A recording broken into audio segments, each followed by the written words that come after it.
मागील भागात आई बाबा, आज मी खऱ्या अर्थाने एका नवीन आयुष्याची सुरुवात केली आहे. माझ्या आयुष्यातले दुःख आता या सिंदुराच्या रंगात वाहून गेले आहेत. श्रावणी मनातल्या मनात भावूक होऊन बोलली. भटजींनी दोघांना आशीर्वाद दिला.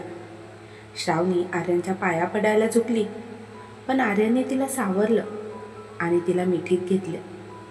तशा पिंकीने जोरात टाळ्या वाजवल्या आणि ढोणे साहेबांना म्हणाली, बघा, हे असतं खरं प्रेम. आता तुमचा वडापाव खाऊया चला.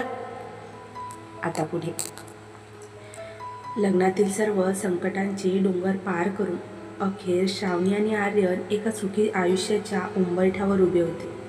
राजशिर्के व्हिला आज फुलांच्या सुगंधाने आणि दिव्यांच्या प्रकाशाने न्हावून निघाला होता. सर्व पाहुणे गेले होते. आईसाहेब विश्रांतीला गेल्या होत्या आणि आता वेळ होती ती फक्त एकमेकांच्या साथीची. श्रावणी नऊवारी साडीत, अंगावर दागिने आणि हातात दुधाचा पेला घेऊन उभी होती. पिंकी आणि मॅनेजर ढोणे दारापाशी अळवणूक करून उभे होते. हां साहेब, एवढं सोपं नाही आहे बरं का. आधी वहिनींच्या स्वागतासाठी काहीतरी भेट द्यावी लागेल, तरच हे दार उघडणार, पिंकी म्हणाली. पिंकी, आज तरी आम्हाला सोड. तुला काय हवं आहे ते सांग, उद्या तुला मिळून जाईल. आर्यन हसून म्हणाला. उद्या नाही, आत्ता.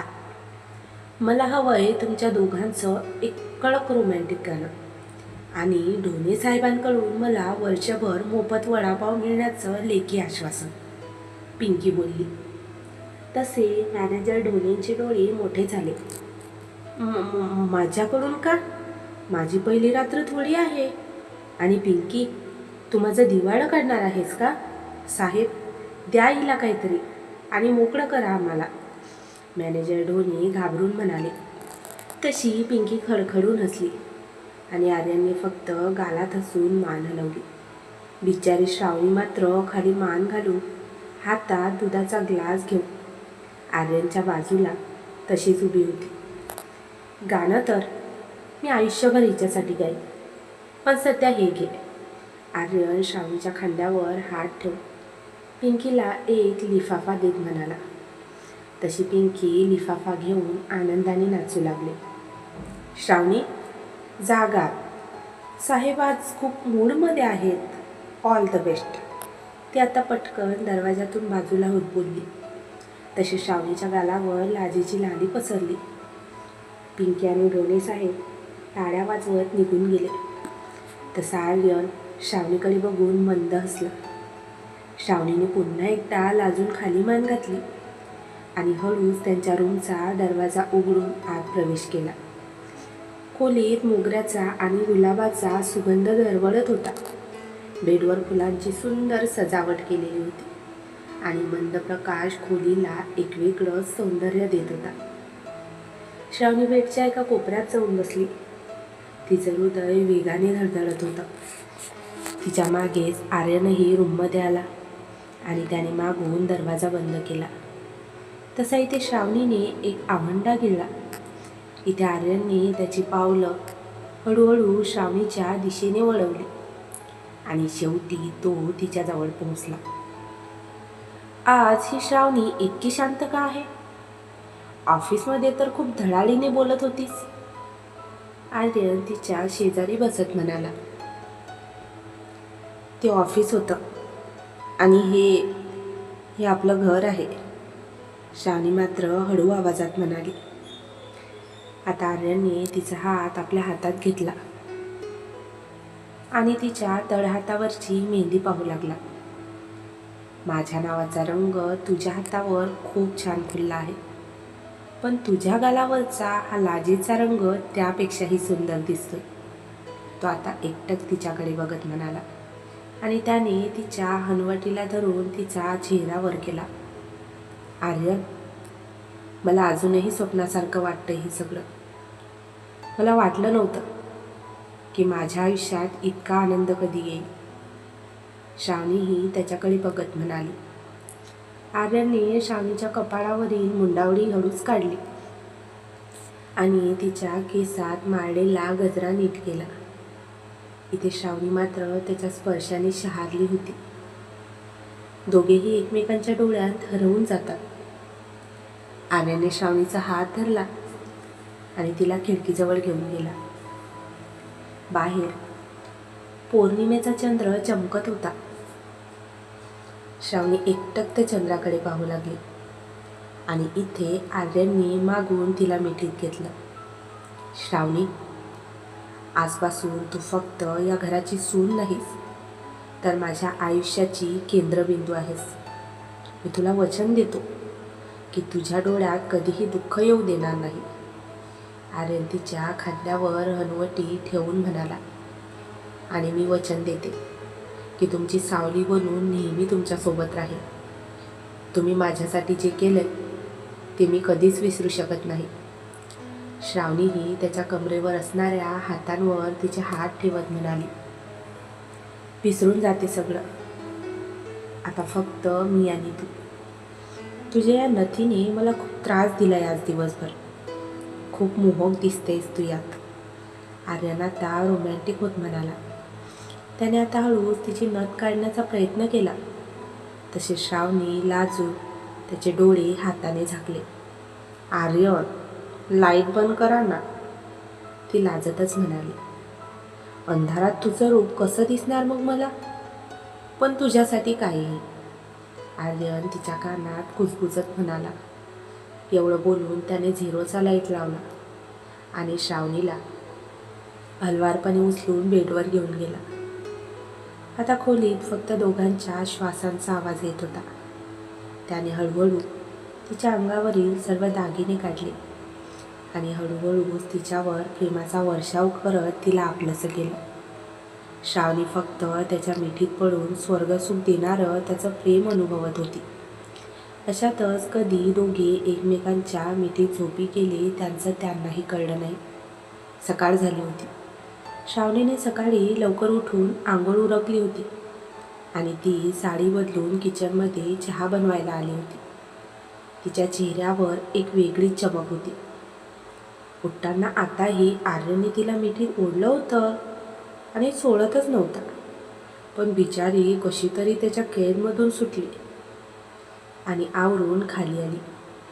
काय ग महाराणी, सकाळी सकाळी चहाचा सुगंध सुटलाय. सुहागरात कशी झाली आणि साहेबांनी काही गिफ्ट दिलं की नाही? पिंकीने किचनमध्ये गुपचूप शिरत विचारले. तशी श्रावणीने लाजून खाली मान घातली. गप्पस पिंकी, कोणीतरी ऐकेल. आणि तू इतक्या सकाळी इथे काय करतेस? ती पिंकीला चहाचा कप देत म्हणाली. मी तर साहेबांच्या चहाची वाट बघते. ऐकलंय की लग्नानंतर नवरा बायकोच्या हातचा चहा पिण्यासाठी वेडा होतो, पण इथे तर साहेब अजून उठलेच नाहीत वाटतं, पिंकी बोलली. तेवढ्यात आर्यन टी शर्ट आणि ट्रॅक पॅन्टमध्ये तिथे आला आणि पिंकीला बघून त्याने डोक्यालाच हात लावला. पिंकी मात्र श्रावणीकडे तोंड करून उभी असल्याने तिला तो दिसला नाही. त्याने श्रावणीकडे बघून डोळा मारला. पिंकी, तू अजून गेली नाहीस? आणि श्रावणी, माझा चहा माझ्या रूममध्ये घेऊन ये, आर्यन बोलला. तसं पिंकीने वळून त्याच्याकडे पाहिलं. ओ साहेब, आता रूममध्ये कशाला? इथेच आमच्यासोबत प्या ना. वहिनीच्या हातची चव आम्हाला पण कळू दे, ती पटकन बोलली. पिंकी, तुला नवीन फोन हवा होता ना? जा, मॅनेजर ढोलेंकडून घेऊन ये. मी त्याला सांगितलंय, पण आता आम्हाला थोडा एकांत दे, आर्यन हळूच पिंकीच्या कानाजवळ जाऊन बोलला. तसा पिंकीचा चेहराच खुलला. पिंकी थँक्यू म्हणत पळत सुटली आणि इथे आर्यनने श्रावणीला किचनमध्येच कोपऱ्यात मिठीत घेऊन तिच्या गालावर ओठ टेकवले. त्यामुळे श्रावणी लाजून चूरचूर झाली. सोबतच कुणी बघेल या भीतीने घाबरली देखील. आई येतील म्हणत ती सुद्धा चहाचा कप सावरत बाहेर पडाली. श्रावणी चहा घेऊन हॉलमध्ये आली. तिथे राजलक्ष्मी देवी बसलेल्या होत्या. त्या श्रावणीला बघून गालात हसल्या आणि त्यांनी तिला जवळ बोलावलं. श्रावणी, आजपासून या घराच्या चाव्या तुझ्याकडे. त्या चाव्यांचा जुडा तिच्या हातात देत म्हणाल्या. श्रावणीच्या आयुष्यातील हा सर्वात आनंदी क्षण होता. राजलक्ष्मी देवींनी घराच्या चाव्या श्रावणीच्या हातात सोपवल्या होत्या, जो तिच्यासाठी केवळ अधिकाराचा नाही तर विश्वासाचा जोडा होता. लग्नानंतरची पहिली सकाळ अतिशय उत्साहात सुरू झाली होती. आर्यन आणि श्रावणीच्या नात्यात आता एक नवीन ओलावा निर्माण झाला होता, जो शब्दांशिवाय बरंच काही सांगून जात होता. पिंकी नवीन फोनच्या आनंदात बाहेर गेली होती आणि राजलक्ष्मी देवी देवघरात पूजेला बसल्या होत्या. त्यामुळे आर्यनला चांगलीच संधी मिळाली होती तिच्या जवळ जाण्याची.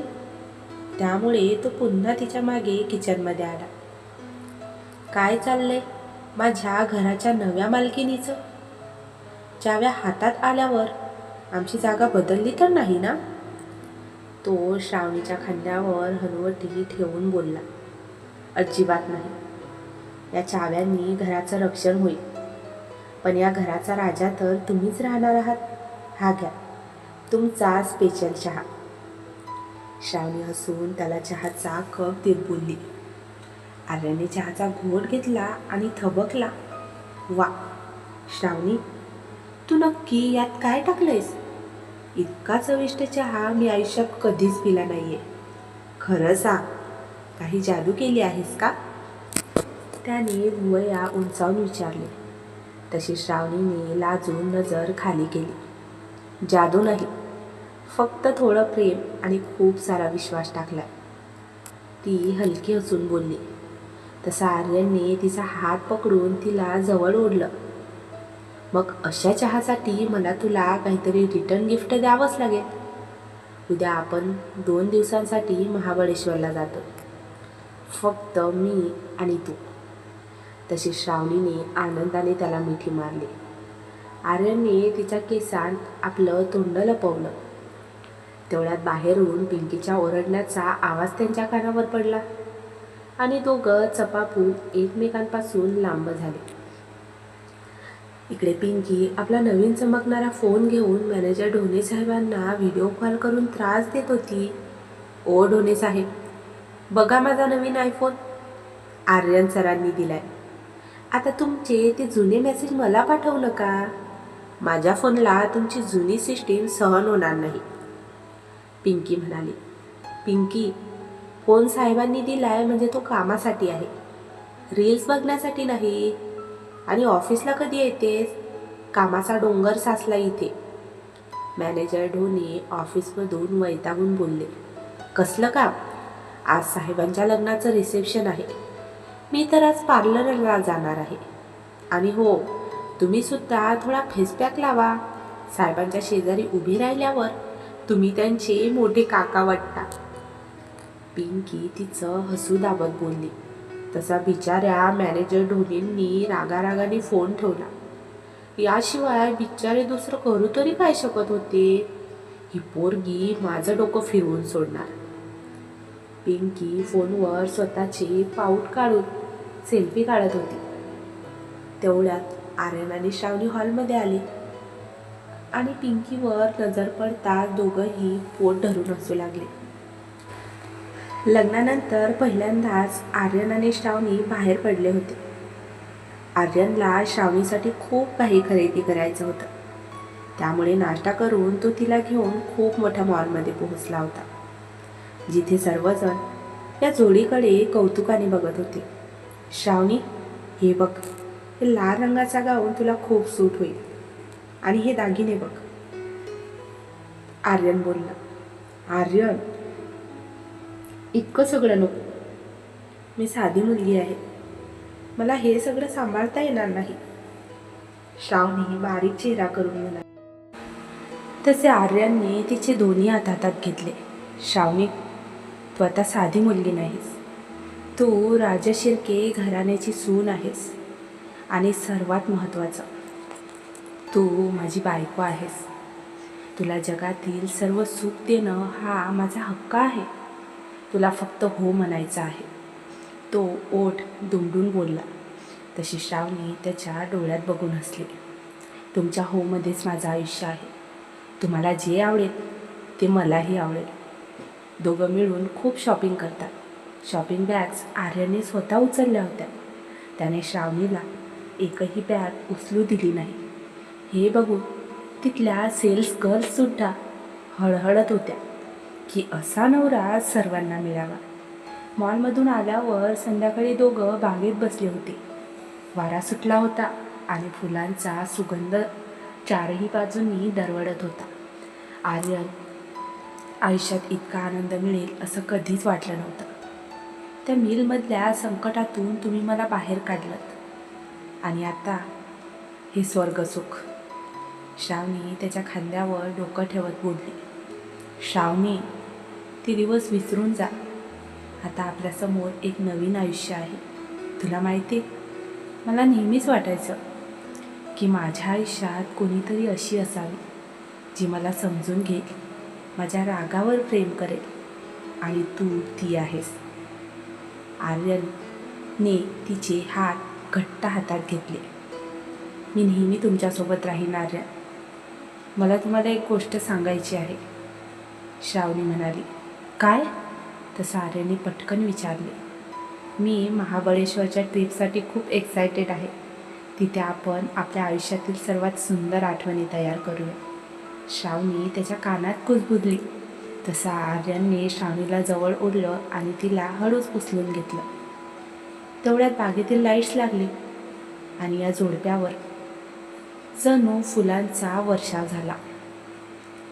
पिंकी बाल्कनीतून हे सगळं बघत होती आणि आपल्या नवीन फोनमध्ये त्यांचे फोटो काढत होती. काय रोमॅन्टिक जोडी आहे. पण थांबा, या फोटोला मी मस्तपैकी रोमॅन्टिक गाणं लावून ऑफिसच्या ग्रुपवर टाकते. मग बघा ढोणे साहेबांची काय जळती ती. पिंकी खोडकर असती आणि एडिटिंग करायला लागली.